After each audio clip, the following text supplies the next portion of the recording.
You know that feeling when you see something on a screen, a scene in a game or a movie, and you have to do a double take? You think, wait, is that real? Well, that moment of confusion is happening more and more. And a huge reason for it is one single piece of technology. Today, we're going to peek inside Unreal Engine 5, the tool that isn't just blurring the line between the real and the virtual, it's pretty much erasing it. So, this was the mission statement from Epic Games when they first showed off the engine. And you got to appreciate the ambition here. The goal wasn't just to make things look a little better. No, the goal was to create digital worlds so convincing, so detailed, that they're basically indistinguishable from reality. And maybe even more importantly, to put that power into the hands of creators everywhere.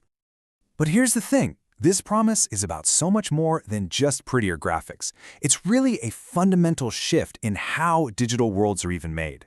We're talking about a massive leap from these slow, really painstaking processes to being able to build and experience hyper-realistic worlds all in real time. And the world's first real taste of this promise, it was absolutely breathtaking. This demo, Lumen in the Land of Nanite. And you have to remember, this wasn't some pre-rendered movie. This was running live, in the moment, on a PlayStation 5, a regular game console. And it showed off two totally revolutionary technologies that were about to change everything. Okay, so at the very heart of this whole revolution are two core technologies. They're kind of the twin pillars holding up this entire new level of realism, Nanite and Lumen. If you can wrap your head around these two, you'll get the whole leap forward. So first up is Nanite. The easiest way to think about it is like digital clay with infinite detail. For decades, artists were always held back by something called a polygon budget. They had to simplify their amazing creations just to get them to run. Well, Nanite just completely blows that barrier away. It basically virtualizes the geometry, which means artists can use their most detailed film-quality models right in the engine with zero compromise. And the second pillar is Lumen. This is, for all intents and purposes, a real-time light simulator. See, in the real world, light bounces off of everything, right? It creates all those subtle shadows and reflections. Lumen calculates all of that instantly.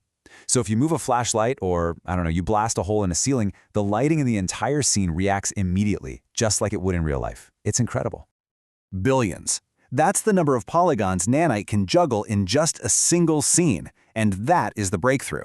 It means artists can literally take assets that were built for blockbuster movies, we're talking hundreds of millions of polygons, and just drop them straight into a real-time environment. No simplifying, no cutting corners, it just works.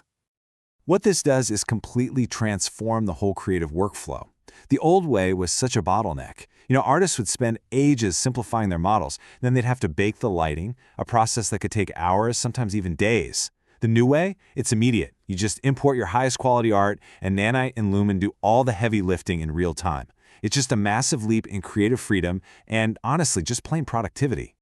So it's one thing to talk about these huge, powerful technologies, right? But how do they actually translate into making the tiny little details that sell reality? Building a believable world means countless complex systems all have to work together perfectly. So to really get it, let's zoom way in and look at one of the most mundane but surprisingly challenging details to get right. From code to puddles. Yeah, you heard me. How do you take all this incredible, world-changing power and use it to create something as simple as a realistic-looking puddle of water on the ground? It turns out it's a fantastic case study in how this technology and pure artistry come together. So the initial problem is pretty obvious. If you just drop a flat piece of water into your scene, you get this. It has this hard artificial edge that just screams, video game. It doesn't look like water that's settled naturally into the cracks and crevices of the ground. It just looks totally fake. The solution is actually this beautifully clever trick. Artists use something called a depth fade node. All you need to know is that it detects how close the water plane is to the ground underneath it, and right where those two surfaces almost touch, at the edges, it creates this soft, transparent blend. It basically just fades out that hard edge, giving you a really natural-looking shoreline. And this is how the illusion is really built. It's all about layers. After fixing that edge problem, artists start adding even more detail. Things like textures for gunk and dirt in the water, subtle waves from a gust of wind, and even caustics. Those shimmering light patterns you see on the ground beneath water. Each little layer makes the puddle feel less like an object and more like a real part of the world. Okay, so let's zoom back out. What does all this incredible power, this ability to create a perfect puddle, actually mean for the rest of the world? Because believe me, it's about so much more than that. This kind of technology is spreading high-end graphics to tons of different industries. In filmmaking, directors can literally see the final visual effects live on set.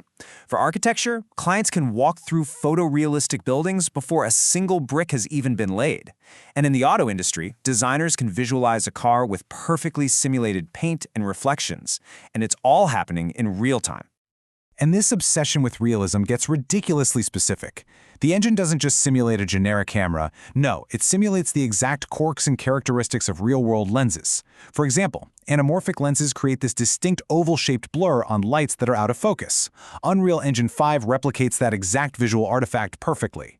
The goal isn't a perfect digital image, it's a perfectly imperfect one, and that's what makes it feel real.